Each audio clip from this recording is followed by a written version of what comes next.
Showbiz fanatics, Mr. Joros Gamboa abay nagbigay ng hint. Ito palang dahilan kung bakit napayakap si Miss Catherine kay Mr. Alden Richards. But before that, if you haven't subscribed yet to my YouTube channel, please don't forget to like, share, and subscribe at i-hit mo na rin ang notification bell for more showbiz updates. Bago tayo magpatuloy sa ating updates for today's video, ay nais ko po muna magpasalamat sa lahat ng mga legit viewers, subscribers at ang lahat ng mga legit na nagmamahal at sumusubaybay sa lahat ng ating mga updates. Maraming salamat po. So ito na, rekta na tayo, no? Kasi hanggang sa ngayon, ang dami po rin po kasing mga nagtatanong at talagang nagiging mysterious yung naging post nga ni Miss Trina na siyang BFF or best friend po nitong si Miss Catherine Bernardo. So nabigyan na natin ng linaw na si Trina Uytingco po ay isa sa mga grade school best friend na sila ni Miss Catherine. Kaya hanggang sa ngayon ay talagang tinitreasure nila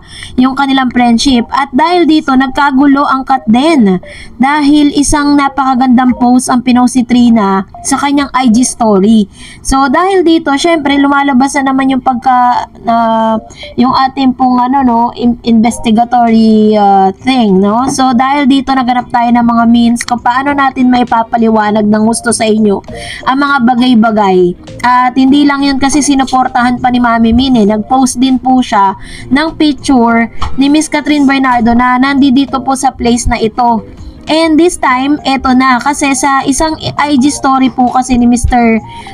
Joros Gamboa kahapon, nag-post po siya, sabi niya, nagtatanong siya. Ayan, Joros Gamboa, 15 hours ago, around 12:30 AM ba tonight, may makikita bang Aurora Borealis sa Calgary area? So, ito po yung kanyang question, no? So, bagay na maaring dun po sa kanilang lugar ay matunog, nalalabas nga ito pong Aurora Borealis. At ito pong Aurora Borealis na ito ay hindi po talaga ito laging lumalabas. Kumbaga parang very minimal lang yung time or yung mga days na meron ganito. Sa pagkakaalam ko sa isang movie po ni Mr. Paulo at ng isang si Miss Alexandra De Rossi, nasa isang place po sila kung saan inaabangan nila ito, no? Pero talagang tumatagal lang po siya ng mga 15 minutes if I'm not mistaken, ganun lang katagal. Kaya naman ito pong si Miss Catherine at si Alden Richards ay nag-abang, no? Ito po sila, nag-abang sila, kaya may mga photos na ganito. Ang masaya lang, sa caption kasi ni Trina, sinabi niya na this couple is so sweet, no? Parang ganun eh. So para lang paliwanag sa iyo, ano po ba ang Aurora Borealis? Alam ko po itong si Miss Renato, alam to kasi he was residing in Canada right now. Ang Aurora Borealis po ay hindi lang sa Canada nakikita. Sa maraming lugar po ay may mga binanggit, parang sa mga malalamig na lugar ay nagpapakita ang Aurora Borealis. Tapos po ito pong ito pong event na ito ay hindi talaga lagi, no, na nagaganap sa isang lugar.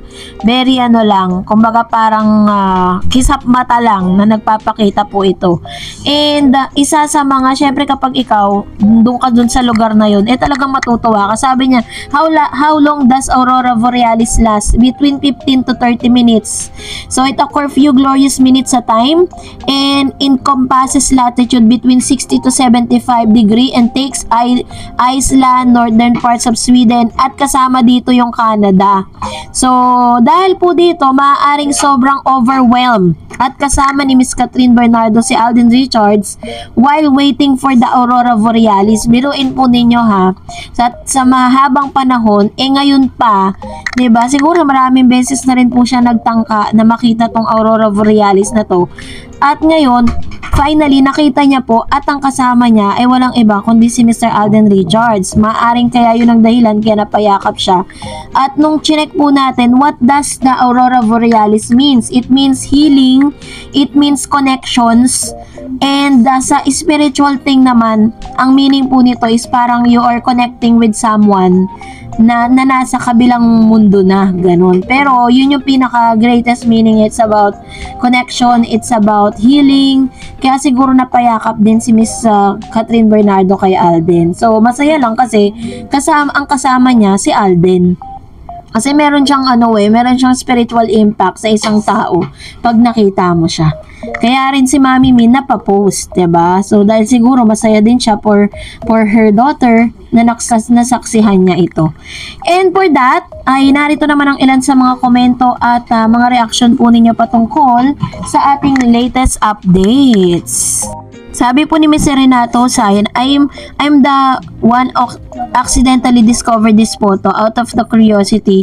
It so happened that Miss Trina Cat BFF IG story and it's already deleted me and my body's here in Bridlewood, Calgary. Commission an expert of making blurry pictures into clear version. That's the time we have confirmed that is Alden and Catherine. Even Mami Min also posted and blurry photos almost the same view.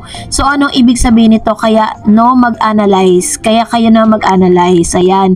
Kaya nga po, 'di ba, parang yun yung isa sa mga talk of the town ngayon. Even sa Facebook, yan po ang laman. Syempre, hindi naman ipopost yan ni Miss Trina kung walang meaning yan eh. And ganon din si Mami Min. Hindi naman niya ipopost yan ng ganon. Sabi ni Miss Renato again, you know who's the sweet couple Miss Trina talk about? Hindi naman ipost tong photo kung walang ibig sabihin. This is what I said a while ago. Cause based on what I have seen from clear copy of this photo, it's not part of the movie obviously, and the caption word rejoices, it's all maybe it's intentional mess-filled word rejoice instead of rejoice, meaning let's all celebrate. Ayun. So, isa yan sa mga nakikita nating rason kung bakit din napayakap si Miss Catherine. Yun nga, dahil nasaksihan niya yung very yung parang very parang occasionally lang nakikita na hindi naman palaging nawi-witness at hindi rin nawi-witness ng maraming tao. It just so happen that she's really happy na na-witness niya yon with Mr. Alden, 'di ba? Kahit naman talaga sino, 'di ba?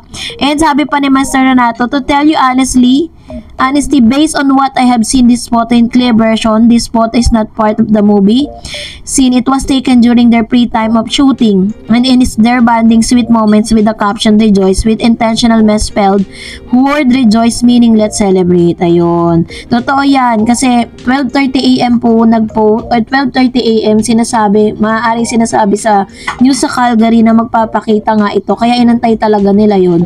And it was pre-time. And I do believe na talagang hindi po yan part ng movie and it was happen na talagang nangyari talaga siya, no, during those times. And sabi ni Ma'am Shimalu, kung sila nga yung mangkayakap, hindi kaya sin sa HLA yan. I wish it's true pero just guarding my hope dahil wish ko noon pa man na maging sila sa totoong buhay. Ayan, so mag-rejoice na tayo kasi yan ang sigaw ng mga malalapit sa buhay ngayon ni Miss Catherine to rejoice. Diba? What does it mean? Ibig sabihin, you have the reason to celebrate kapag magre-rejoice ka. And sabi ni Mr. Renato, in addition dyan sa photos na posted ni BFF, yes, confirm, meron kaming expert sa pagkuha ng clear image kahit dark color or shadow lang yan ni Alden and Catherine. Yang magkayakap while watching sunset. And meron caption niyan, rejoice. I'm not sure kung tinutukoy ang word na rejoice or magsaya tayo mga Cat10 fans. Ayun. So, ito naman yung kanyang comment. Kaya nga request ko kasi Renato, if you're going to kapag po na-check nyo na yan dun sa expert na kilala nyo, please do send it to me para pumasok ko natin yan, makita natin, ma-investigate natin if it is talagang real na talagang sila nga talaga, diba? So, that's it for today. For more videos and updates, please don't forget to like and subscribe. And please don't forget to follow my Facebook page, Dar Eds TV. God bless everyone.